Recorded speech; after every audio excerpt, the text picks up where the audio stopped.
ओम नमः शिवाय। श्री महापुराण वायव्य संहिता अध्याय 2 मुनिओनो ब्रह्माने प्रश्न। सूतजी बोल्या કે હે ઋષિઓ, સર્વપ્રથમ અનેક કલ્પો પછી 12 કલ્પોનો પ્રારંભ થયો ત્યારે સર્વ ઋષિઓમાં વિવાદ છેડવામાં આવ્યો। આ વિવાદ પરબ્રહ્મના વિષયમાં હતો।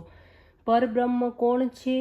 કોઈ વળી કોઈ બતાવતો હતો તો કોઈ બીજો વળી કોઈ બીજાને ચીંધતો હતો, પરંતુ તેનો નિર્ણય ન થઈ શક્યો। ત્યારે બધા મળીને બ્રહ્માની પાસે પહોંચ્યા, પ્રણામ કરીને સ્તુતિ કરી। ઋષિઓ ઉપર પ્રસન્ન થઈને બ્રહ્મા બોલ્યા, હે ઋષિઓ, આપ લોકો કોઈ કામનાથી મારી પાસે આવ્યા છો? ઋષિઓએ કહ્યું, હે સ્વામી, અમે સંયમના અંધકારમાં ડૂબી ગયા છીએ, ઘણા જ વ્યાકુળ છીએ। કૃપા કરીને અમારા સંશયનું નિવારણ કરો। અમને ખબર નથી કે અવિનાશી નિત્ય શુદ્ધ ચિત્ત સ્વરૂપ પરિપૂર્ણ પરબ્રહ્મ પરમાત્મા કોણ છે?